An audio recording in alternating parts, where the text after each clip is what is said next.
Bienvenidos a la Noche Infinita. Antes de comenzar, cuéntanos en los comentarios desde dónde nos escuchas y qué temáticas te gustaría que exploremos en el futuro. Leemos cada mensaje con atención y siempre tomamos en cuenta sus sugerencias para los próximos relatos. Sin nada más que decir, comencemos. Siempre he trabajado de noche porque el dinero rinde más cuando los demás duermen. No por gusto, sino porque en la madrugada la ciudad baja la guardia y uno puede encontrar oportunidades que no aparecen de día. Durante años hice de todo: cargar bultos en la Merced, limpiar cocinas de fonditas, vender dulces en los camiones. Hasta que hace unos meses empecé a ayudar a un amigo en su puesto callejero de tacos sobre la calzada Zaragoza, casi llegando a Ignacio Zaragoza Oriente, donde los trailers pasan como si fueran dueños del pavimento. El puesto no era gran cosa: un toldo remendado, una plancha vieja y un par de mesas plegables. Pero la clientela era buena: gente de paso, choferes, albañiles que entraban a trabajar temprano, vendedores ambulantes como yo. Todos llegaban porque, según decían, la carne era más suave y más sabrosa que en cualquier otro puesto de la zona. Lo curioso es que el dueño nunca la preparaba frente a nosotros. A mí únicamente me tocaba calentar tortillas, rellenar tacos y servir refrescos. Él, don Félix, llegaba unas horas antes del turno nocturno, abría la hielera metálica, cortaba la carne ya lista y se encerraba en un cuarto pequeño junto al baldío donde guardábamos las cosas. Nadie más entraba ahí. Don Félix era un señor de más de 60 años, moreno, delgado, con esos ojos que parecen siempre analizarte por completo. Vestía siempre limpio, siempre planchado, pero su ropa olía a metal húmedo y a un tipo de grasa que no logras identificar fácilmente. Ahumado, decían los clientes. A mí me parecía otra cosa. A pesar de todo, me trataba bien. Nunca me regañaba, pagaba puntual y hasta me regalaba un desayuno cuando terminábamos. Yo no preguntaba demasiado. Aquí en la ciudad, entre más curioso eres, más rápido terminas metido en problemas. Pero todo cambió una noche de jueves. Llegué un poco antes, como a eso de las 10. La calle estaba casi vacía. Solo pasaban algunos trailers rumbo a Puebla, levantando tierra, y un par de peceros que traían los últimos pasajeros. Don Félix ya estaba acomodando las mesas, así que me acerqué a ayudar. «Hoy vamos a trabajar poco», me dijo, sin levantar la vista. «Pero quédate hasta el final. Tengo algo que mostrarte». Sentí un pequeño malestar. No me gustaba su tono. Me dijo «mostrarte», como si fuera un maestro a punto de enseñarle a su alumno la parte más difícil del oficio. Encendimos la plancha. Salió el olor de siempre, una mezcla entre carne recién puesta y cebolla. Pero aquella noche la carne era distinta, más roja, más brillante, como si recién hubiera sido cortada de un cuerpo todavía caliente. «¿Está fresca?», le pregunté. Don Félix no me respondió de inmediato. Solo se quedó viendo la plancha, como si esperara algo. «Fresquísima», dijo al fin, «de los mejores proveedores». Eso me puso incómodo. Nunca hablaba de sus proveedores. Nunca dijo nombres, ni lugares, ni precios. Era como si la carne apareciera mágicamente en la hielera cada noche. Atendimos a los clientes de siempre, todo normal. Pero cerca de las 12:30 pasó algo raro. 3 hombres bajaron de una camioneta vieja. No parecían clientes comunes. Traían chamarras de piel, mochilas negras y un olor a sudor viejo que dolía en la garganta. Se sentaron sin pedir permiso, y uno de ellos, un tipo robusto de rostro partido por una cicatriz, saludó a don Félix con demasiada confianza. «¿Ya está la entrega?», preguntó. Don Félix no respondió. Solo señaló con la cabeza hacia el cuarto pequeño del baldío. La cicatriz asintió. Yo seguí sirviendo tacos, fingiendo que no escuchaba, pero estaba atento. Los otros 2 hombres levantaron el toldo y revisaron discretamente el interior del puesto. Uno tocó la hielera sin abrirla. El otro miró hacia la calle en repetidas ocasiones. No me atreví a preguntar nada. En barrios como ese, hay silencios que uno honra si quiere amanecer vivo. Después de comer, la cicatriz sacó un fajo grueso de billetes y lo dejó sobre la mesa. Como siempre, Félix, dijo. El jefe quedó contento con la última. Dice que lo hagamos igual. Don Félix tomó el dinero sin contarlo. Eso también era raro. Él siempre contaba los billetes. Se fueron sin despedirse. Su camioneta rugió y desapareció hacia el norte. Don Félix siguió trabajando como si nada, pero yo ya no podía concentrarme. Cerca de la 1, cuando ya no quedaban clientes, él apagó la plancha, me pidió que cerrara las mesas y luego señaló el cuarto. Vamos, nunca antes me había pedido que entrara ahí. Por fuera parecía un cuarto improvisado hecho con láminas y madera vieja. Tenía una puerta metálica oxidada y una cortina negra cubriendo las rendijas. Sentí el corazón apretar mi pecho, pero lo seguí. Cuando abrió la puerta, me golpeó un olor penetrante, distinto a la carne cocinada. Era un olor más crudo, más húmedo, más cercano al olor que queda cuando destapan un drenaje tapado. La luz era amarillenta. El cuarto estaba lleno de ganchos colgantes, mesas de metal y una hielera grande, del doble de tamaño que la del puesto. En una esquina había cajas negras con etiquetas sin marcas. Aquí trabajamos la carne, dijo él, casi orgulloso. Yo no podía hablar. El estómago se me hizo un nudo. Se acercó a la hielera grande y la abrió. Pensé que vería solo más carne roja, trozos, huesos, vísceras quizá. Pero lo que vi era otra cosa. Trozos de piel humana tatuada, brazos desmembrados, fragmentos que reconocí claramente como partes de personas. El color, los vellos, la textura, era humano. No había duda. Retrocedí instintivamente. ¿Qué es esto? Don Félix cerró la hielera con calma. No parecía alterado. No te asustes. No es lo que crees. Yo no mato a nadie. Yo solo trabajo con lo que me traen. ¿Quiénes? Pregunté, temblando. Carniceros, respondió, pero no carniceros comunes, carniceros que operan por encargo, gente que limpia problemas, narcos, policías corruptos, patrullas enteras. Todos recurren a ellos en algún momento. Cuando hay cuerpos que desaparecer, ellos los procesan. Y yo tengo un pacto con ellos. Sentí que me faltaba el aire. ¿Por qué me lo enseñas? Porque ya trabajaste suficiente conmigo. Y si vas a seguir, necesitas saber de dónde viene la carne. Aquí nada se desperdicia, nada. Ellos me dejan partes que no les sirven, yo las convierto en carne que nadie cuestiona. La gente come, paga y se va creyendo que es res o cerdo. Y nadie investiga, nunca. No podía creerlo. Creí que iba a vomitar. Pero él siguió hablando. Los hombres que vinieron hace un rato son intermediarios. Mañana traerán otro lote. Y quiero que tú me ayudes con la preparación. Ya es hora de que aprendas el negocio completo. Se acercó a la puerta y la cerró por dentro, bajando el seguro. Vamos a empezar con algo pequeño, dijo, buscando unas bolsas negras. No tengas miedo. Esto es trabajo, nada más. Mi respiración se volvió un jadeo. Busqué con la mirada algo con que defenderme. Había cuchillos, pero él estaba cerca, muy cerca. No puedo, logré decir. Esto es demasiado. Él sonrió, pero no era una sonrisa amable. Puedes, ya estás dentro, y los que están dentro no salen. Sabía que decía la verdad. Si yo desaparecía, sería solo otro cuerpo más en su hielera. Pero cometió un error. Se dio la vuelta para abrir una bolsa, y yo aproveché. Tomé un gancho de metal del suelo y lo golpeé con todas mis fuerzas en la pierna. Cayó de inmediato. No me detuve a ver si iba a levantarse. Abrí la puerta, salí corriendo y crucé la avenida sin pensar. Los trailers tocaron el claxon, frenaron, casi me mato, pero no me detuve. Corrí por varias cuadras hasta que encontré una patrulla. Les conté todo, tartamudeando. No sé si me creyeron de inmediato, pero cuando llegaron al puesto, don Félix ya no estaba.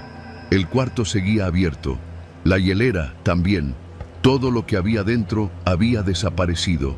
Las autoridades dijeron que quizá exageré, que tal vez fue producto del cansancio, que no había pruebas de nada. El puesto fue desmantelado y yo me quedé sin trabajo, pero vivo. A la semana siguiente, mientras regresaba a mi casa por Avenida Texcoco, vi un nuevo puesto recién instalado. Mismo modelo de toldo, mismo olor particular y un nuevo letrero: Tacos Félix, carne garantizada, siempre fresca. No me acerqué, ni lo haré jamás, porque ahora sé cómo huele realmente la carne humana cuando la calientan en una plancha.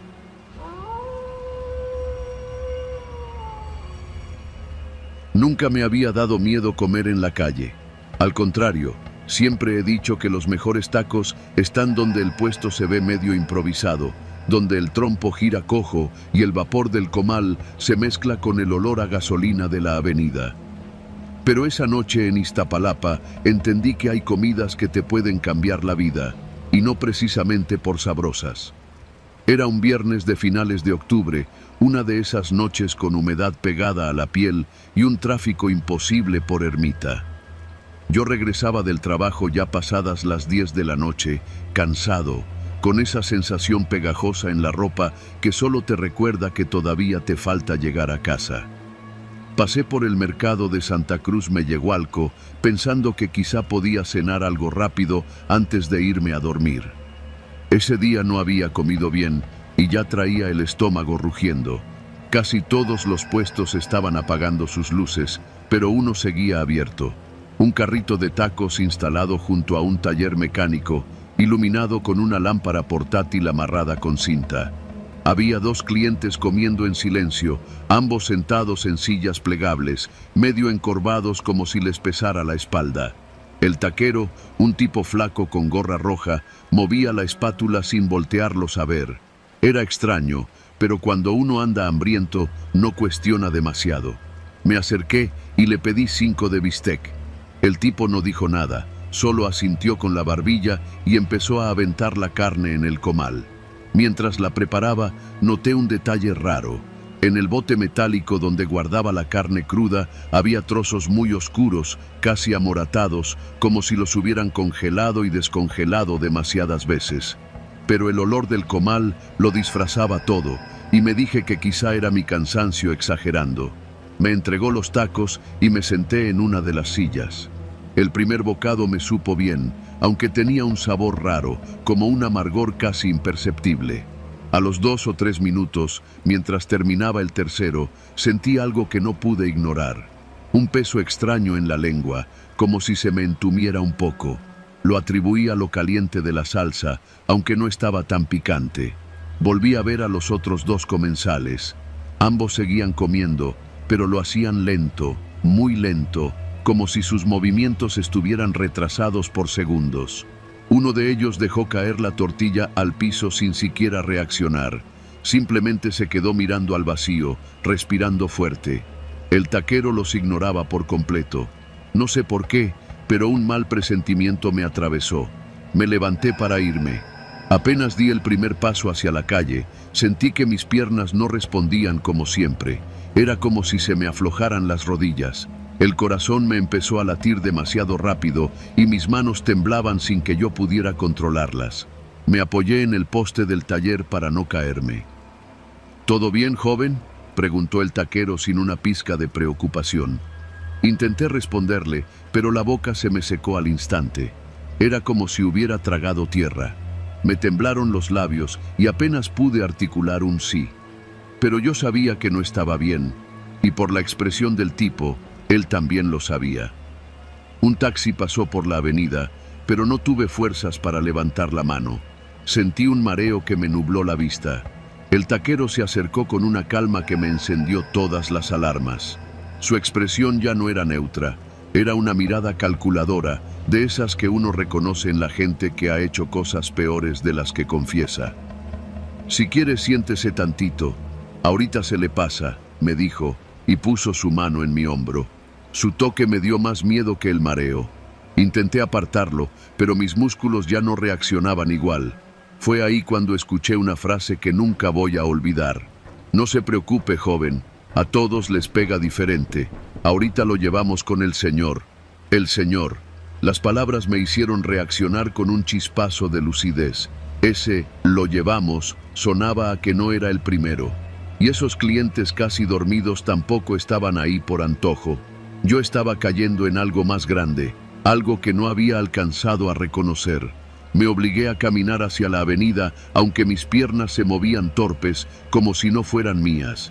El taquero intentó detenerme con un agarre más firme, y fue justo ahí cuando me dio un golpe de adrenalina.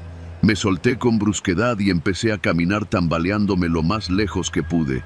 Escuché que me gritó algo, pero no me volteé. Crucé sin fijarme si venían autos. Escuché claxonazos, frenadas bruscas, insultos. Todo sonaba demasiado lejos, como si estuviera bajo el agua. Logré llegar a la otra acera, donde había una tienda cerrada y un par de señores jugando dominó afuera. Uno de ellos me vio llegar tambaleándome, respirando como si hubiera corrido un maratón. «Joven, ¿está borracho o qué?». Negué con la cabeza. Apenas pude decir: «Comí en ese puesto. Me siento extraño». Los hombres se levantaron de inmediato, como si supieran exactamente qué hacer. Uno me sostuvo del brazo para que no me desplomara. El otro vio hacia el puesto con una expresión dura, como de reconocimiento. «Otra vez ese cabrón», murmuró uno de ellos. «Te dieron algo, joven. Eso no es normal». El mundo se me volvió borroso. Sentí como mis piernas cedieron. Me recostaron en el banquito de la entrada de la tienda y uno de ellos llamó a una ambulancia mientras el otro me decía que respirara hondo, que no cerrara los ojos. No recuerdo mucho de los siguientes minutos. Solo voces lejanas, luces de sirena, el olor penetrante de alcohol sanitario. Cuando desperté, estaba en la clínica del seguro. Una doctora me explicó que llevaba tranquilizantes potentes en la sangre, de esos que usan para animales grandes. Me dijeron que si hubiera perdido la conciencia en la calle, probablemente me habrían levantado y nadie sabría qué fue de mí. Los paramédicos comentaron que no era el primer caso esa semana. Todos coincidían en una cosa: tacos baratos y un taquero demasiado calmado. Los días siguientes estuve somnoliento, con la cabeza pesada, como si una parte de mí se hubiera quedado tirada en ese banquito de la tienda. Cuando pude caminar bien, fui a buscar a los señores que me ayudaron para agradecerles. No los encontré. El puesto, por supuesto, ya no estaba. El taller mecánico me contó que ese carrito se movía de zona cada pocos días, siempre de noche, siempre buscando clientes nuevos.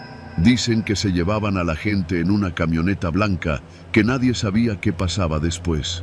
Algunos hablaban de trata de personas, otros de robos de órganos, otros simplemente callaban. No volví a comer en la calle durante meses. Y todavía hoy, cada vez que paso frente a un taco de plancha y el taquero no me devuelve la mirada, siento que mis piernas se aflojan un poco, como si el tranquilizante siguiera ahí, escondido en algún rincón de mi cuerpo.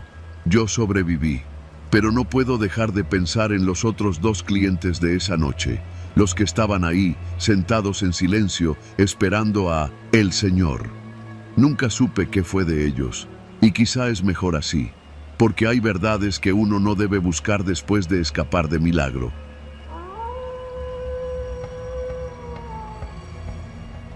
Nunca pensé que terminaría metido en ese tipo de situaciones. Cuando entré a la Policía Municipal de Celaya, lo hice con la idea de que mi trabajo consistiría en cosas simples: dirigir el tráfico cuando fallaran los semáforos, responder a peleas entre vecinos, revisar documentos. Cosas rutinarias, pues. Pero, como siempre, la realidad se encargó de ponerme en mi lugar. Todo comenzó una madrugada de finales de agosto. La ciudad estaba húmeda todavía por una lluvia que había durado casi toda la tarde. Yo iba manejando la patrulla por la avenida Irrigación, una de esas calles donde los puestos callejeros aparecen como hongos cuando cae la noche. Iba de mal humor, porque me habían dejado encargado del turno nocturno por un cambio improvisado y traía el estómago vacío desde hacía horas. Fue entonces cuando vi el puesto. Estaba instalado bajo un toldo rojo desteñido con un letrero pintado a mano que decía: Tortas La Güera, las mejores de la madrugada. Hasta ahí nada raro.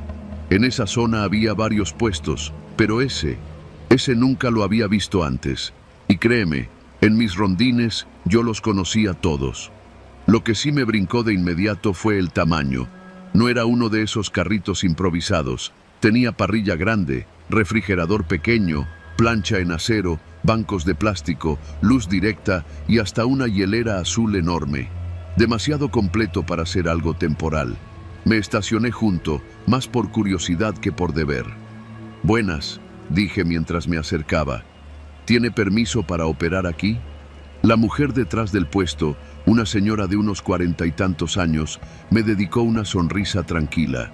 Morena, cabello recogido, delantal bien limpio, manos rápidas preparando una torta gigante que olía delicioso. «Oficial, apenas llevo instalándome unas semanas. Todavía no me entregan los papeles, pero ya están en trámite», respondió sin perder la calma. Esa frase, «ya están en trámite», es un clásico. A veces es cierta, la mayoría no. Hice lo que se supone que debía hacer. Pedirle datos, explicarle que no podía vender sin permiso, anotar su nombre. Ella cooperó con todo, sin mostrar molestia ni miedo. Eso me desarmó un poco, lo admito. Además, el olor de la carne en la plancha me estaba matando. Llevaba toda la noche oliendo gasolina, sudor y calles mojadas. De repente, el aroma a cebolla asada me dio directo en el hígado. Cuando terminé de anotar lo necesario, la mujer me dijo: «Mire, oficial, no le estoy pidiendo que me deje trabajar sin permiso para siempre. Solo hoy. Échese una tortita, está por mi cuenta». De verdad, claro que dije que no. La regla es clara, no aceptar nada, absolutamente nada. No importa si es una botella de agua o un café, pero soy humano y el hambre es traicionera. «No puedo aceptar», insistí, con dignidad que me duró exactamente medio minuto. «Ándele», repitió ella, sirviendo el bolillo caliente, abriendo la plancha, dorando la carne. «Va a ver que no se va a arrepentir». Mordí la torta. Y santo Dios. Carne bien sazonada, jugosa, ni muy salada ni muy grasosa. El pan suave pero firme, la salsa verde con un sabor casero que daba gusto. Fue tan buena que me olvidé de lo que estaba haciendo ahí. «Está muy buena», admití. «¿Verdad que sí? Para que vea que aquí no hacemos nada malo. Yo solo trabajo y doy buena comida». Me fui, diciendo que regresaría para verificar lo del permiso en unos días. Y cuando subí a la patrulla, ya sabía que regresaría, aunque no fuera por trabajo. Pasaron 3 noches antes de que volviera.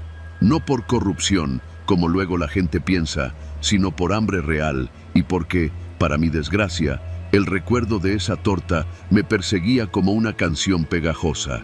Esta vez llegué sin intención de clausurar nada, solo de cenar.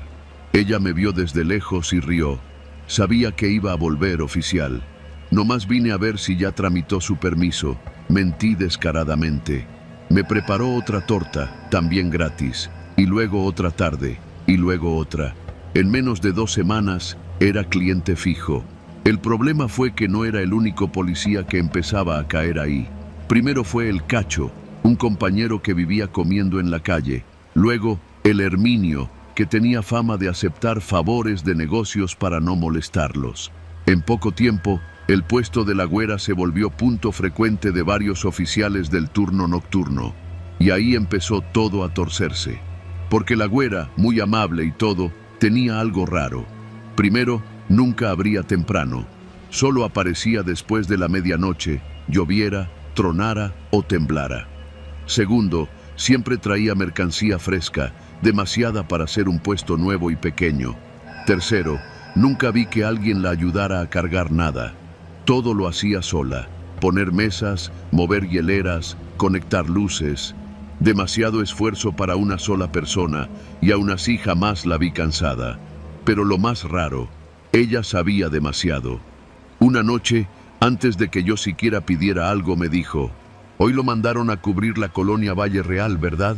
Ahí están robando catalizadores. Cuídese, oficial». Yo me quedé helado. ¿Cómo sabía eso?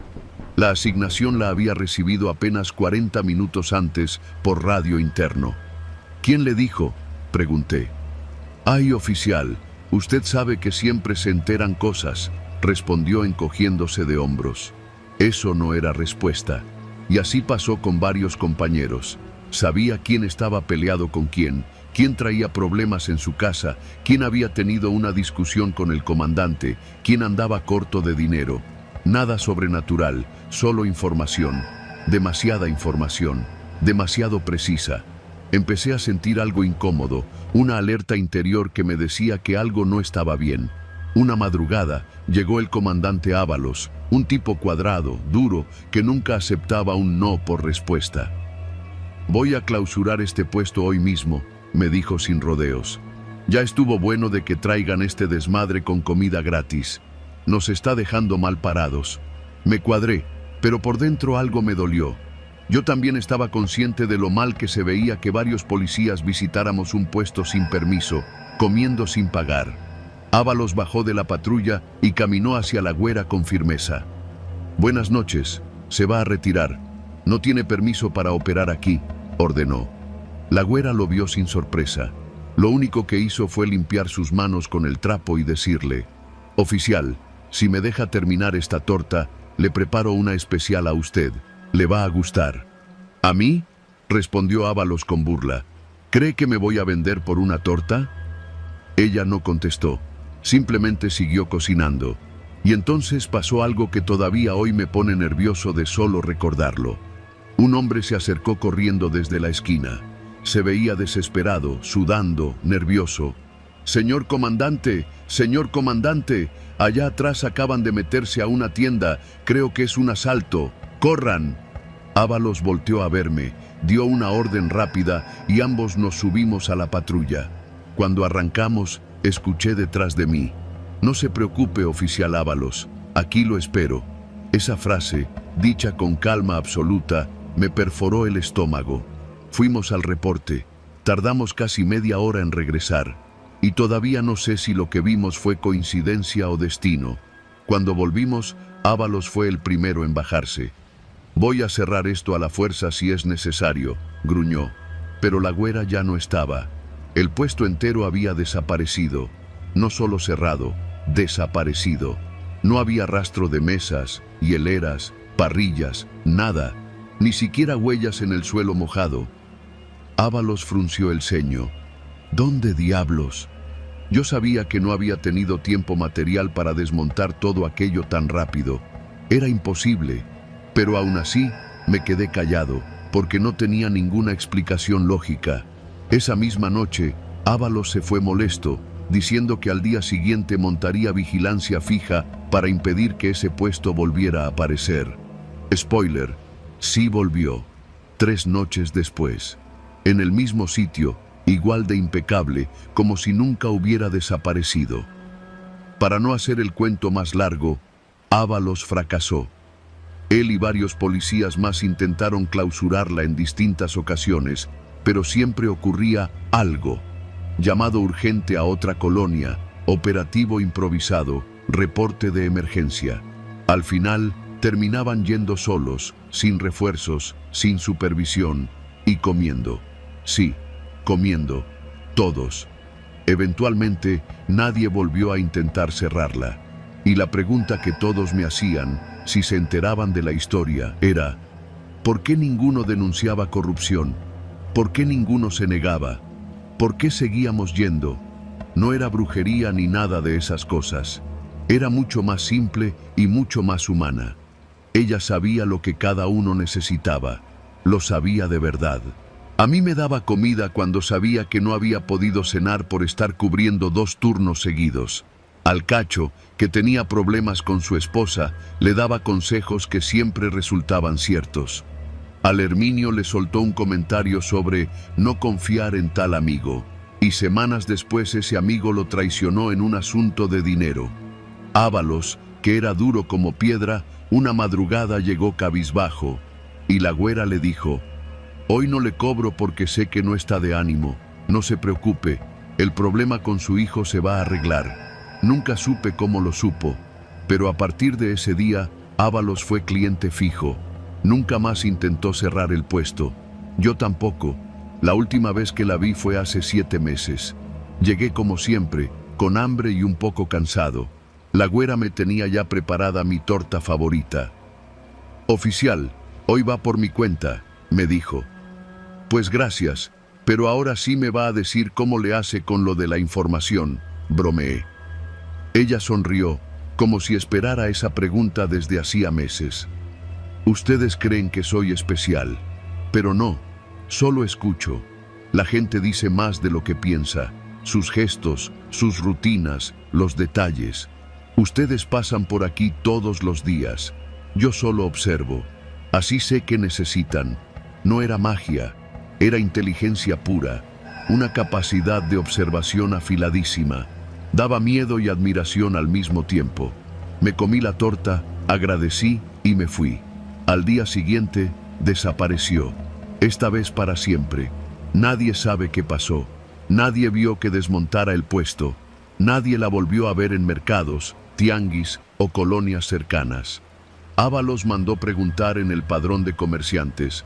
No existía ninguna mujer con su nombre. Algunos oficiales creyeron que quizá era parte de algún negocio informal que se movía mucho. Otros dijeron que solo se cambió de ciudad. Yo no me hago ilusiones. Solo sé que jamás volví a comer una torta igual.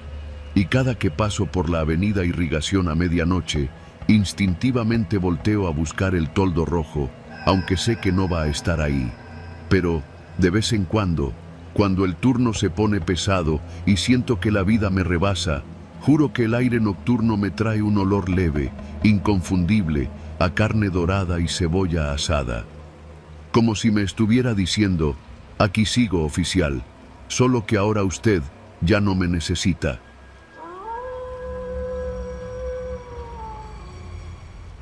Cuando pienso en cómo terminó todo, todavía me cuesta aceptar que fui capaz de llegar tan lejos. Pero también sé que en esta ciudad, cuando la vida te arrincona, uno aprende a sobrevivir como puede, aunque eso implique ensuciarse el alma. Me llamo Rebeca y por casi 3 años trabajé en un pequeño puesto de tacos en la colonia Doctores, sobre una de esas banquetas agrietadas donde el calor del aceite se mezcla con el olor de gasolina y humedad. Era un trabajo matado pero honesto. Lo había empezado con mi esposo, Mauricio, pero cuando empezó a perder dinero apostando, cuando las deudas se triplicaron y los cobradores empezaron a venir a gritar afuera de nuestra vecindad, entendí que mi vida se estaba partiendo en dos. La noche que cambié para siempre fue la misma en que lo perdí todo. Mauricio desapareció luego de una discusión. Se llevó el poco dinero que teníamos para pagar la renta y me dejó con una deuda que él había firmado a nombre mío. Pendeja yo, por amor, por confianza, por no saber decir que no. Los cobradores empezaron a venir cada maldita mañana. Golpeaban la puerta, me gritaban que sabían mis horarios, que sabían dónde estudiaba mi hijo, que no era difícil desaparecer a gente como nosotros. Una tarde incluso dejaron un sobre con la foto de mi niño saliendo de la primaria. Supe que no estaban jugando. Yo tenía que pagar esa deuda como fuera. Fue una señora llamada Doña Leti, que tenía un puesto de quesadillas unos metros más adelante, quien primero me enseñó a vender comida. Pero ella también cargaba con su propio infierno y aunque nunca lo decía abiertamente, todas sabíamos que su puesto tenía clientes especiales que no venían por comida. Una noche, cuando ya estaba desesperada, me tomó del brazo y me dijo, «Si quieres salir de esta, vas a tener que hacer algo más que vender tacos, hija. Aquí nadie se salva siendo buena». Yo no quería escucharlo, no quería creer que en ese mundo tenía que entrar, pero la realidad no espera a que una se haga fuerte. Abría el puesto a eso de las 6 de la tarde, cuando empezaba a refrescar el aire y los trabajadores de la zona salían a buscar algo rápido para cenar. Ponía la plancha, calentaba el aceite, picaba la cebolla y el cilantro. Intentaba mantener la rutina para no pensar demasiado, pero era imposible ignorar la mirada fija de ciertos tipos que se detenían más tiempo de lo normal frente al puesto. La primera noche que lo otro pasó, yo ya llevaba varios días sin pagarle al cobrador principal. Un tipo moreno, ojos hundidos, siempre con una chamarra negra sin importar el clima. Le decían el Rulo. Era como un perro callejero, flaco, silencioso, siempre vigilando, siempre esperando que te descuidaras. Esa tarde se acercó más de lo habitual. Traía las manos en los bolsillos y un olor a cigarro barato que se mezcló de inmediato con el vapor de la carne. «Vas a tener que pagar ya, Rebe, o mañana ya no hay aviso, ¿eh?» No respondí. Solo seguí picando cebolla, como si la tabla pudiera absorber mi miedo. Me dijo que regresaría por la noche, cuando estuviera más tranquila para pensar. Yo sabía qué significaba eso. Los cobradores tenían un código no escrito. Si no podías pagar con dinero, había otras formas. Nadie lo decía en voz alta, pero todas las mujeres del corredor lo sabían. Y yo, aunque quería negarlo, estaba acorralada. Mientras cerraba el puesto, llegó una mujer que parecía fuera de lugar en la colonia. Era joven, bien vestida, cabello lacio y maquillaje perfecto. No tenía cara de querer tacos. «¿Vendes algo más?», preguntó en voz baja, viendo a ambos lados. Me quedé helada. «No entiendo», respondí, aunque sí entendía. Ella se acercó más. «Sé lo que haces. El rulo me dijo que te preguntara por el servicio». Me ardió la vergüenza en la garganta. No sabía qué decirle, pero ella sonrió, como si la incomodidad ajena le diera risa. «No te espantes, yo no vengo por eso». Metió la mano a su bolso y sacó un sobre. «Él quiere que entregues esto hoy mismo, que aprendas a hacer favores. Dice que así se empieza a pagar». Metió el sobre bajo la tabla de picar. Antes de que pudiera preguntarle algo, se fue. Cuando levanté el sobre pude sentir algo rígido dentro. No era dinero, era una USB. Mi estómago se revolvió. Ese era el trabajo extra. Transportar cosas sin abrir la boca. Ser el eslabón más débil, el que nadie notaba, el que podía desaparecer sin que nadie preguntara. Si decía que no, podían hacerme algo. O peor, hacerle algo a mi hijo. Acepté.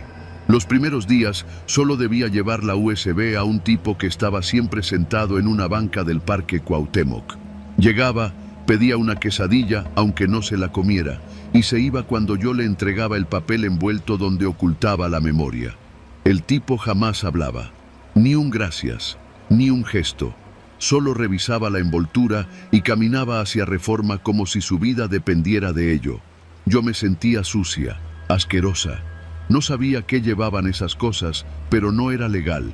Y si era ilegal, tampoco era algo pequeño. Pero fue la tercera entrega lo que empezó a romperme. Esa noche el parque estaba vacío. No había borrachitos hablando solos, ni parejas discutiendo, ni vendedores ambulantes. Era raro verlo así, silencioso, como si alguien hubiera barrido a la gente con una aspiradora gigante. El tipo no estaba. En su lugar había un hombre diferente, más alto, más robusto, con una gorra demasiado baja para esa hora. Cuando me acerqué, él no pidió quesadilla. «Eres la de El Rulo, ¿no?», dijo con voz ronca. Asentí. Tenía la lengua seca. «Hoy no es una entrega, hoy es un favor distinto». Extendió la mano y me mostró una fotografía. Era un hombre flaco, cabello largo, barba descuidada, probablemente de mi edad. «Mañana va a pasar por tu puesto a eso de las 8:30. Tú lo detienes, te va a pedir dirección. Tú le dices que esperas a alguien en la esquina. Nosotros hacemos lo demás». «¿Lo demás?», pregunté, aunque prefería no saber. «Nomás lo distraes. Lo que pase después no es tu problema». Retrocedí. Sentí el corazón golpeándome el pecho como si intentara huir sin mí. «Yo no puedo hacer eso». El hombre dio un paso hacia mí. «No se te pidió permiso. Se te está avisando». Llevé la foto a casa y la escondí en un bote de arroz vacío.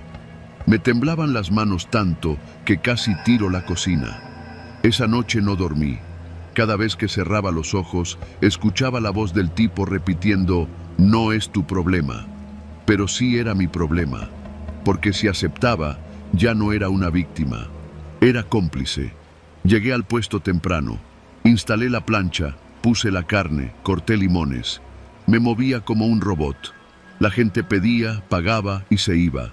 Las horas se hicieron eternas. A las 8:30 exactas, vi al hombre de la foto. Caminaba despacio, mirando alrededor como si buscara a alguien. Se acercó al puesto. Yo me paralicé. Buenas noches. ¿No sabrá si por aquí hay un señor que vende elotes? Me dijeron que estaba en la esquina, pero no lo veo. Tenía voz tranquila, normal, un ciudadano cualquiera, un hombre que no sabía que lo estaban cazando. Tragué saliva. Una parte de mí quería decirle la verdad, que corriera, que algo malo iba a pasarle.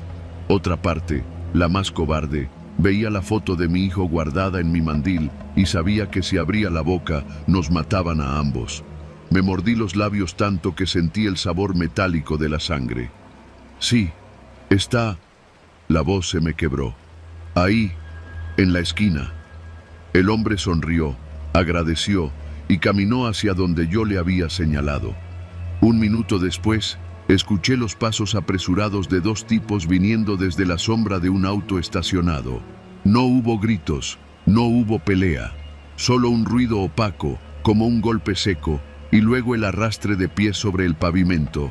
Yo seguí preparando tacos aunque mis manos temblaban, aunque me sudaban los ojos, aunque sentía que el mundo entero se me hundía en el estómago. No miré, no quería mirar. Esa noche tomé una decisión. No volvería a ser parte de eso. No volvería a ver a El Rulo. No volvería a llevar memorias, ni fotos, ni mensajes. No era una asesina. No podía cargar con algo así. Antes del amanecer tomé a mi hijo, un par de mudas de ropa, su cuaderno favorito y el dinero que había ahorrado del puesto. Nos fuimos a Cuernavaca en el primer autobús. Una amiga me había ofrecido trabajar en una cocina económica allá. No me importaba empezar de cero. Sabía que huir en la misma ciudad era imposible. Sabía que El Rulo notaría mi ausencia. Sabía que quizá algún día vendría a buscarme. Pero también sabía que tenía que intentarlo.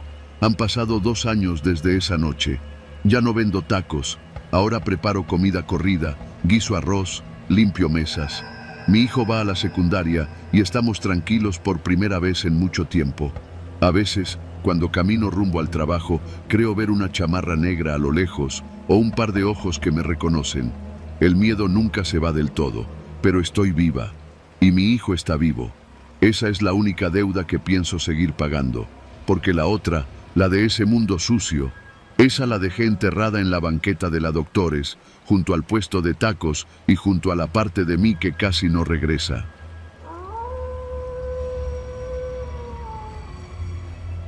Nunca he sido muy especial para cenar afuera, pero desde hace años tengo la costumbre de ir a los puestos callejeros de mi colonia en la Ciudad de México, sobre todo los que se instalan cerca del Metro Nativitas.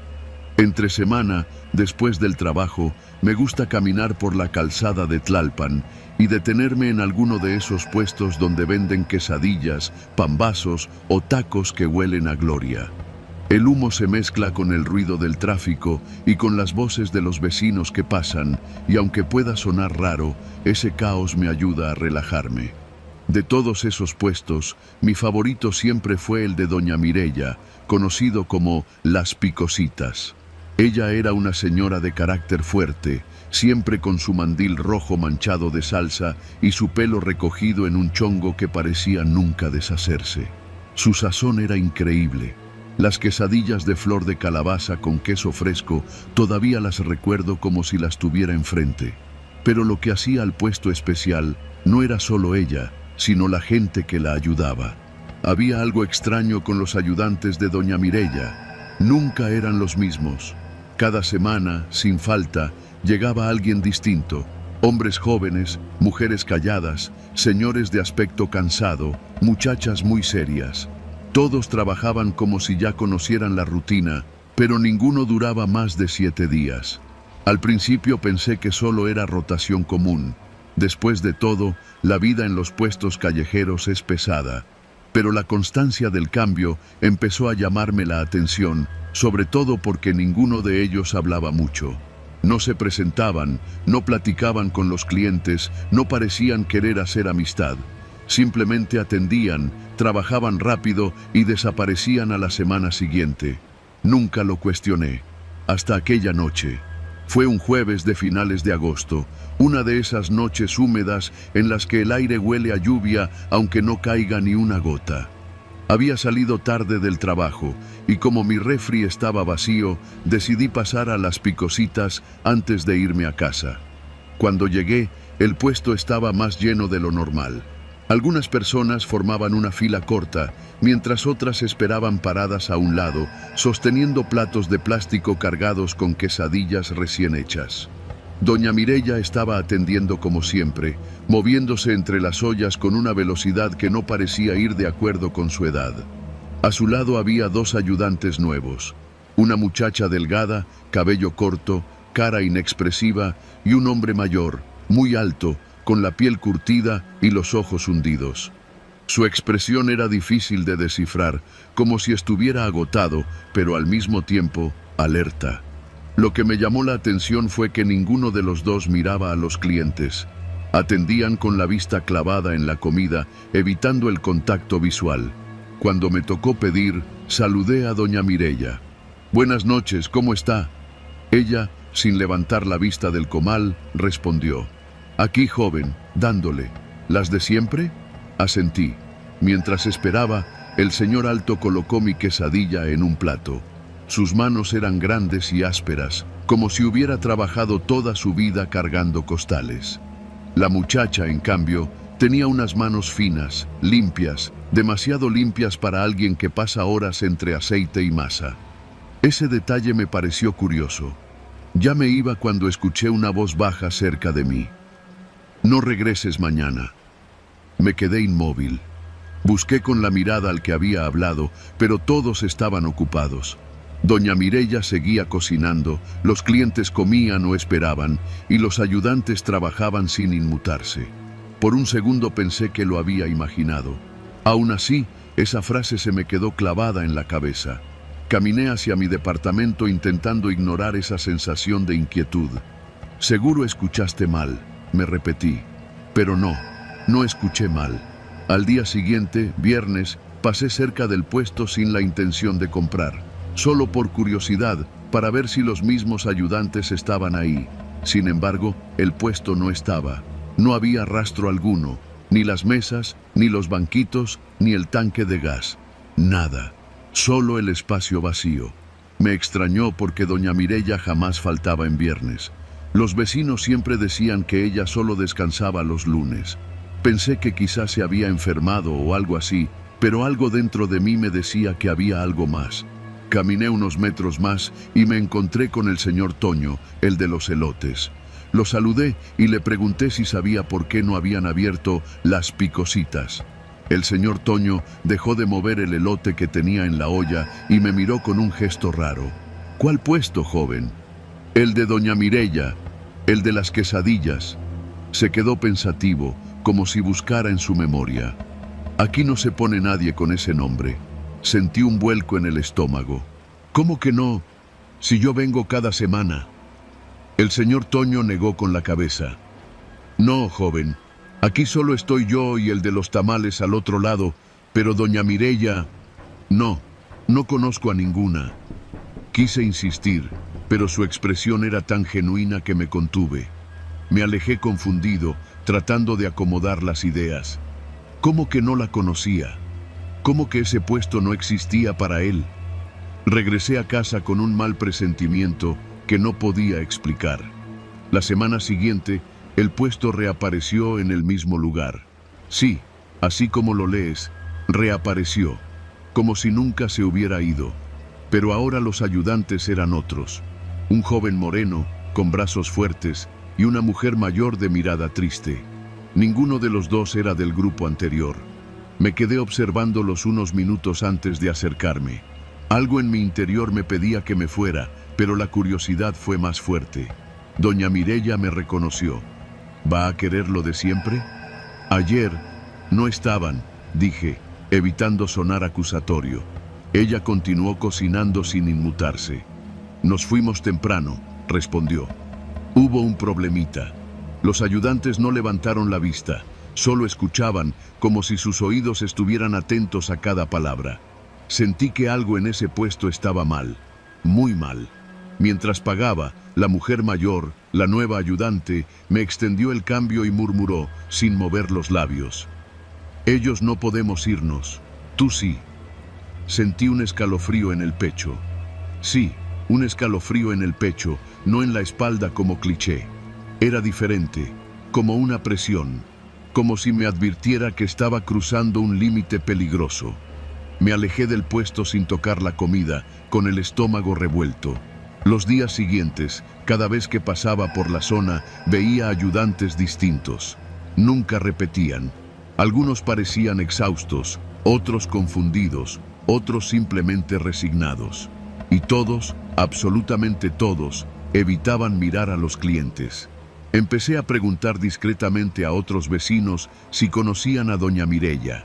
Unos decían que sí, otros que no, como si el puesto existiera para algunos días y para otros no. Pero lo más inquietante fue la conversación que tuve con una señora de la colonia. Ella me dijo: «Mireya no es la misma. Antes tenía a su hijo ayudándole, pero desde que él desapareció, cada semana hay alguien nuevo ahí. Nadie sabe de dónde lo saca. Dicen que son personas que llegan a pedir agua o comida y luego se quedan». «¿Se quedan?», pregunté. La señora bajó la voz: «Trabajando, sin irse, como si no pudieran». Esa noche decidí que iba a averiguar qué pasaba. No podía seguir ignorando lo evidente. Regresé al puesto un jueves, pero esta vez sin intención de comprar. Me mantuve a distancia, observando. Ese día había 2 ayudantes nuevos, un muchacho de mirada perdida y una mujer que temblaba como si tuviera frío, aunque la noche estaba cálida. A pesar del movimiento normal, había algo raro en ellos. Parecían seguir órdenes invisibles. Movían las manos con precisión, sin fallar, sin distraerse. Doña Mireya apenas hablaba, solo supervisaba. Me acerqué al joven. «Oye, ¿todo bien?». Él siguió volteando tortillas sin mirarme. «No deberías estar aquí», susurró. «¿Por qué cambian cada semana? ¿De dónde vienen?». Su respiración se aceleró. «Las semanas no son semanas aquí», dijo. «Para nosotros, duran más». Antes de poder preguntar más, doña Mireya me miró fijamente. Una mirada dura, seca, como una advertencia muda. Tomé distancia. Esa noche no dormí. Sentía que algo estaba mal, que esos ayudantes no estaban ahí por voluntad propia. Eran personas que parecían atrapadas, trabajando porque no tenían opción. Y nadie, absolutamente nadie, preguntaba nada. Los puestos callejeros de la ciudad están llenos de historias que nadie cuenta. Pero yo no podía quedarme así. Al día siguiente, fui temprano, mucho antes de que pusieran el puesto. Me quedé esperando en la esquina como quien espera una combi. Después de un rato, doña Mireya llegó empujando su carrito metálico. Venía sola. «¿Puedo ayudarle a montar?», pregunté. Ella se detuvo y me miró con desconfianza. «¿Y por qué quiere ayudarme usted?». «Porque quiero entender», dije sin rodeos. «Quiero saber por qué sus ayudantes cambian cada semana. Quiero saber quiénes son». Por un segundo pensé que me iba a correr, pero no. Solo exhaló profundamente. «No te metas», dijo. «Hay cosas que es mejor dejar como están». «Ellos no están bien», respondí. «Se nota. No están ahí por gusto». Doña Mireya guardó silencio unos segundos y luego habló casi en un susurro. «La gente llega sola. Yo no los busco. Ellos vienen, piden trabajo y no se van. Se quedan atrapados en la rutina, en el puesto, como si algo de aquí los jalara. Y cuando por fin se pueden ir, otro llega a ocupar su lugar. No les paga. ¿No puede decirles que se vayan?». «No se trata de eso», dijo, mirando el puesto como si fuera un animal vivo. «Hay cosas que no controlo, cosas que este trabajo trae. Los puestitos no son lo que parecen. Mucha gente llega rota, sin rumbo. Aquí encuentran algo que tú no entenderías. Y cuando ya no les sirve, se van. Pero nunca quedan iguales». La miré en silencio, sin saber qué responder. Ella agregó: «Vete ya, no sigas viniendo. No le hagas compañía a la gente que ya no tiene rumbo, porque estas cosas escogen y no vas a querer que te escojan a ti». Sentí el cuerpo ligero, como si hubiera escuchado una verdad incómoda. Me fui sin mirar atrás. Desde entonces no volví al puesto, no por miedo, sino por respeto, pero todavía paso por ahí a veces, de lejos. Lo curioso es que cada que paso, el puesto tiene gente distinta, nuevos clientes, nuevos ayudantes, nuevas caras perdidas. Y aunque parezca absurdo, siento que los ayudantes me miran, incluso cuando sé que nunca levantan la vista. A veces, cuando pienso demasiado en aquella noche, creo entender lo que Mireya quiso decirme. Hay trabajos que no solo te cansan el cuerpo, sino que te absorben la vida, el rumbo, la voluntad. Y algunos puestos callejeros, como los que ves diario sin pensarlo, son como remolinos para la gente rota. Lugares donde quienes no tienen a dónde ir se quedan atrapados hasta que dejan de ser ellos mismos. Yo tuve la suerte de irme a tiempo, ellos no.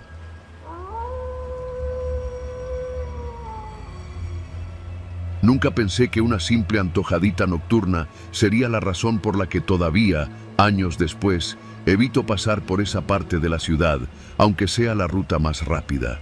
Antes de todo lo que pasó, yo era de esos que disfrutaban caminar por la colonia Narvarte en las noches cálidas, cuando los vecinos sacaban sillas a la banqueta, los perros ladraban desde los balcones y el olor de los tacos llenaba cada esquina.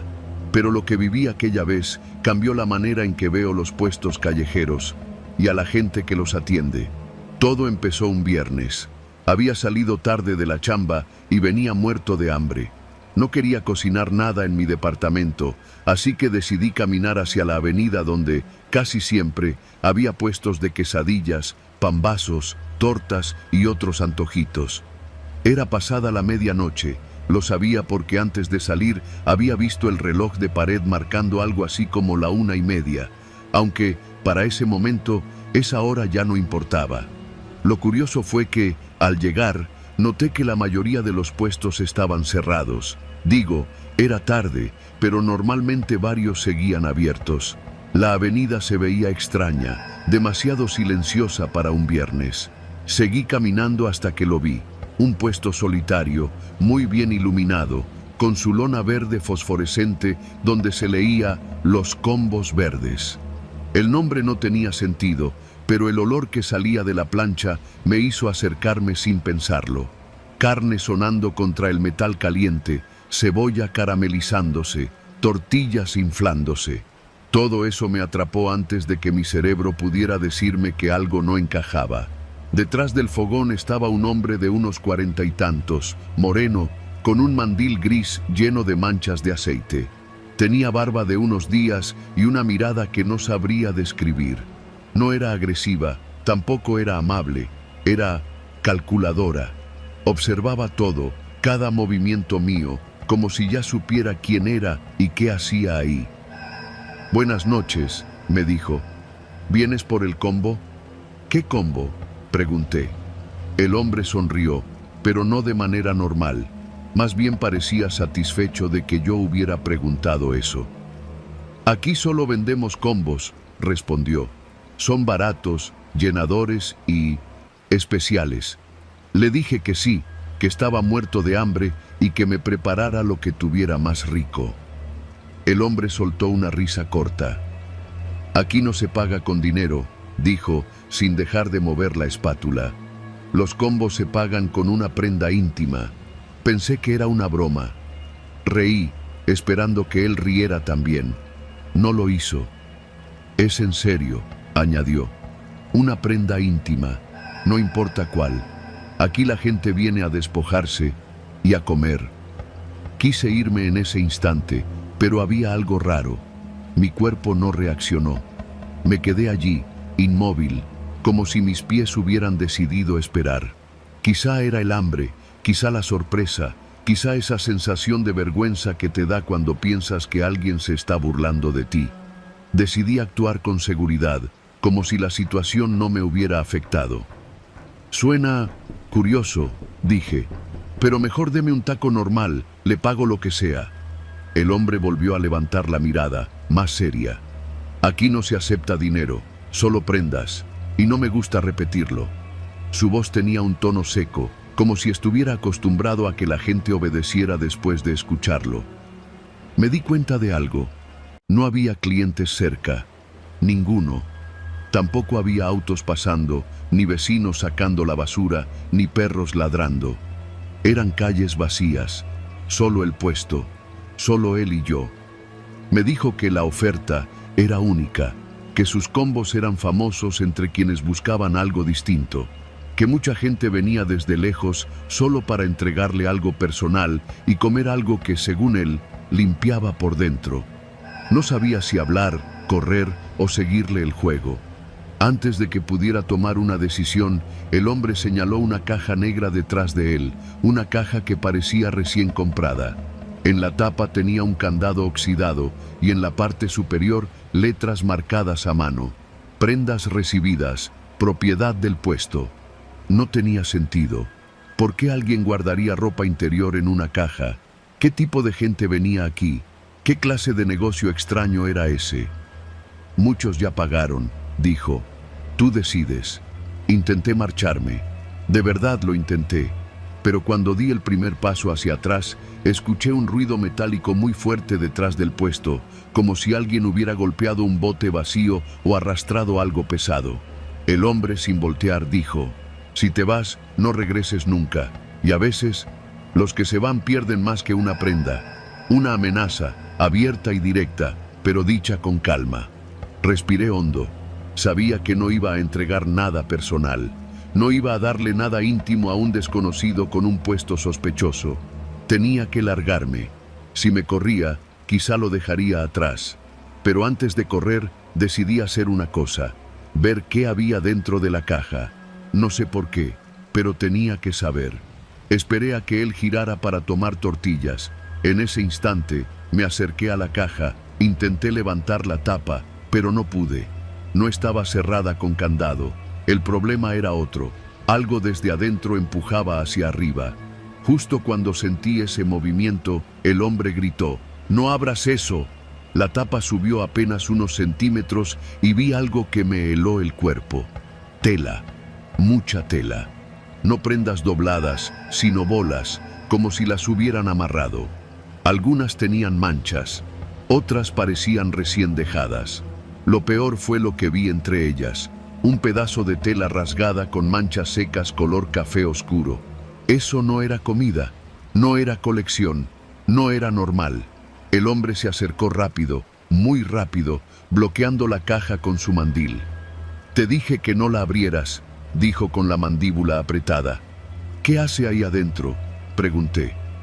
No respondió, solo tomó la espátula como si fuera un arma. «La prenda», exigió, «o te vas sin nada, pero tú decides lo que pierdes». Algo atrás de mí se movió, un susurro de tela, un paso muy leve, una sombra proyectada por la luz del puesto.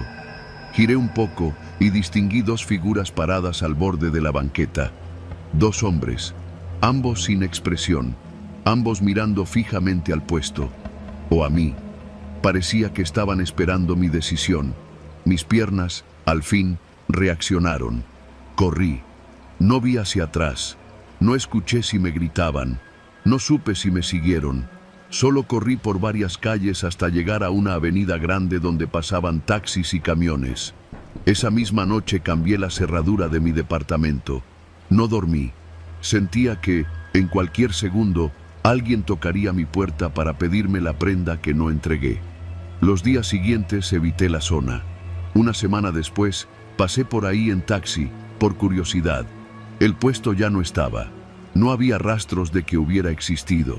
Solo quedaba una marca rectangular en el piso, como si alguien hubiera levantado algo apresuradamente.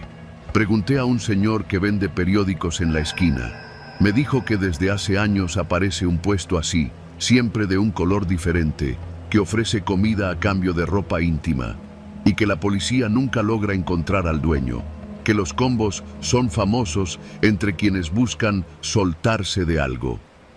Le pregunté si sabía qué había en la caja. Me dijo: «Nadie lo sabe, pero la gente que entrega algo, luego no vuelve igual, y los que se niegan, a veces desaparecen». Le pagué el periódico aunque no lo quería, solo quería irme. Mientras me alejaba, el voceador gritó detrás de mí: «Dicen que el puesto cambia de lugar cada semana. Capaz te lo encuentras por ahí». Desde entonces no he vuelto a comer nada en la calle por las noches. No importa qué tan rico huela, no importa qué tan vacío esté el estómago. Prefiero llegar a casa, aunque sea a las 3 o 4 de la mañana, y comer algo frío de mi refrigerador.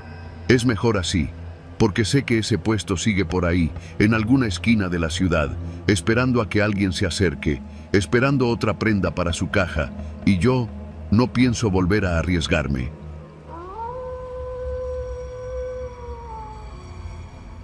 Siempre pensé que trabajar de noche en la ciudad era una especie de inmunidad. Mientras la mayoría duerme, uno aprende a moverse entre los huecos de la oscuridad sin llamar demasiado la atención. Durante mucho tiempo, eso funcionó. Hasta que acepté un turno extra en la colonia Doctores, en una construcción improvisada de un local comercial. Era una guardia sencilla: revisar que nadie se metiera, dar rondines cada cierta hora y reportar cualquier movimiento extraño. Pero cada noche, al terminar mi ronda, pasaba por el mismo puesto callejero que se instalaba justo en la esquina donde la avenida se angostaba. Un carrito viejo de lonas rojas y una parrilla oxidada donde el taquero, un hombre sin expresión y con voz demasiado suave, servía su especialidad: tacos de suadero. El primer detalle que me inquietó fueron los utensilios. Las pinzas, la espátula y esa enorme tabla de picar estaban manchadas con un color entre café oscuro y rojo seco. No era grasa, no era salsa, era otra cosa. Lo sabía desde el primer día que me acerqué, pero no dije nada. Todos los que iban parecían ignorarlo, como si fuese parte del encanto del puesto. Yo no comía allí, pero mi parada siempre coincidía con ese olor a carne hirviendo en su propio jugo mezclado con el vapor del aceite recalentado. El taquero me veía pasar, levantaba la barbilla y seguía trabajando sin prisa, sin música, sin acompañantes. Hasta que una noche me habló. «Ya no comes nada, joven». Me detuve. «Nunca he comido aquí», respondí. «Me acuerdo de las caras», dijo él, como si no hubiera escuchado mi respuesta. Me quedé congelado un segundo, pero seguí caminando. Pensé que era un tipo raro y nada más. En la ciudad uno encuentra personas así a cada rato. Sin embargo, desde esa noche lo empecé a sentir más cercano. No físicamente, sino como una presencia que iba llenando el silencio entre mi trabajo y mi casa. Cuando hacía mi ronda, me venía a la mente su cara inexpresiva. Cuando pasaba por la construcción, el olor del aceite hirviendo parecía seguirme, aunque estuviera a una calle de distancia. La inquietud creció cuando, al día siguiente, encontré tirado un cuchillo de cocina en la entrada del local en construcción. Estaba sucio, opaco, con restos de algo que no supe identificar. Lo recogí con guantes y lo guardé en una bolsa para entregarlo al supervisor, pero cuando salí, vi al taquero mirándome desde su puesto, como si hubiera estado esperando a que yo lo encontrara. No hice contacto visual. Primera sospecha. Antes de irme, pasé nuevamente por el puesto. Esta vez había clientes, 2 chicos que parecían estudiantes y una pareja de oficinistas. El taquero se movía con una precisión casi quirúrgica, pero las pinzas seguían manchadas, la tabla también. Y bajo la luz amarillenta del foco colgado, parecía que el color oscuro latía con cada movimiento. «¿Qué le pasó al cuchillo?», pregunté de pronto, sin pensar. Él dejó de mover la carne. «¿Cuál cuchillo?», respondió, con un tono tan suave que me dolió la nuca de tensión. «Uno que encontré en la obra. Aquí no falta nada». Me sostuvo la mirada por unos segundos que se sintieron demasiado largos. Luego sonrió. Era la primera vez que lo veía hacerlo. Una sonrisa leve, sin alegría. «A veces la gente tira cosas extrañas», dijo, retomando el movimiento de la espátula. «Cosas que no quiere que otros vean». El corazón me dio un vuelco, pero no respondí. Me alejé, esta vez caminando más rápido. Las noches se empeoran. En los días siguientes, pequeñas cosas empezaron a cambiar en mi rutina. En la obra encontré huellas de pasos secos, marcados en una mezcla de polvo y tierra, que no eran mías y no coincidían con los trabajadores. Sentía que alguien más estaba entrando en la madrugada. Una noche, muy cerca de mi turno de salida, escuché un golpe seco dentro del local. El tipo de sonido que hace algo pesado al caer. Entré con la linterna lista. Revisé cada rincón. No había nadie. Cuando salí, el taquero estaba frente a la puerta de la obra, no en su puesto, frente a mí. ¿Todo bien?, preguntó. Salté del susto. ¿Qué hace aquí?, pregunté, tratando de sonar firme. Escuché un ruido, respondió. Pensé que necesitabas ayuda. Nadie abandona un puesto callejero tan fácil, menos con comida en la parrilla, menos a esas horas. No necesito nada, contesté, dando un paso atrás. Entonces ya me voy, dijo, y regresó hacia la esquina. Cuando pasó junto a mí, pude olerlo. No a sudor, no a carne asada, a metal, a óxido, a sangre vieja. Señales en el puesto. La noche que casi dejé el trabajo, la colonia completa tuvo un apagón. Mis linternas se mantenían cargadas, pero afuera reinaba una oscuridad absoluta. Me acerqué a la entrada de la obra y desde ahí escuché ruidos provenientes del puesto del taquero. Decidí acercarme. Las sombras hacían que todo pareciera distorsionado, pero aún así pude distinguirlo moviéndose, organizando instrumentos que tintineaban entre sí. No había luz eléctrica, pero la parrilla seguía encendida. Un pequeño generador portátil estaba a un lado. Lo que realmente me hizo retroceder fue notar lo que estaba colgado detrás del puesto, entre las lonas sacudidas por el viento. Ropa, varias piezas, oscuras, manchadas, como si estuvieran secándose. Cuando me vio, se quedó inmóvil. Vine a ver si necesitaba algo, dije, mintiendo. Todo está bajo control, respondió. Aquí nunca pasa nada que yo no pueda atender. Las palabras, lo sentí, tenían un peso distinto, como una advertencia. Me regresé a la obra sin mirar atrás. El punto de quiebre. En la madrugada, escuché pasos afuera. No los ligeros de un caminante, eran pasos dirigidos, como si alguien supiera exactamente hacia dónde iba. Me quedé quieto, respirando lo menos posible. Por la rendija de la ventana improvisada vi una sombra que se movía hacia la entrada de la obra. Tomé la linterna y me acerqué lentamente. La puerta rechinó cuando se abrió. «Joven», dijo esa voz suave que ya me atormentaba. «¿Puedo pasar?» No respondí. «Encontré algo que creo que es tuyo». Entró sin permiso. Se acercó despacio, con algo en las manos. Cuando iluminé, vi lo que traía. La bolsa donde yo había guardado el cuchillo hallado días antes. «Esto no es mío», dije. «Pero lo guardaste», respondió. Y pensé que tal vez querías entender por qué estaba ahí. Lo supe en ese instante. No era un comentario suelto, era una amenaza. No sé de dónde saqué el valor, pero dije, «Váyase, ahorita». Él dio un paso hacia mí. La sangre nunca se limpia del todo, ¿verdad? Mi mano tembló tanto que casi solté la linterna. El desenlace. Di un paso atrás. Él dio otro adelante. Cuando me arrinconó contra la pared, soltó la bolsa y sacó de su mandil las pinzas manchadas. «La gente no entiende lo que uno hace», susurró. Ese instante que siguió fue tan rápido que aún lo recuerdo borroso. Lo empujé con toda mi fuerza. Él perdió el equilibrio y cayó hacia atrás, golpeándose la cabeza contra uno de los pilares metálicos. Un sonido seco, terminal. Corrí hacia él, no por ayudarlo, sino porque temía que se levantara. No lo hizo. Apenas reaccioné, llamé a la policía, luego a mi supervisor. Cuando llegaron, revisaron el puesto. Detrás de las lonas encontraron bolsas negras, restos de ropa manchada y utensilios que no estaban destinados a cocinar. Nunca dijeron oficialmente qué encontraron, pero yo escuché a uno de los agentes susurrar. «Este cabrón llevaba años». Me temblaron las manos durante semanas. Todavía paso por esa esquina a veces, cuando regreso de madrugada. El puesto ya no está.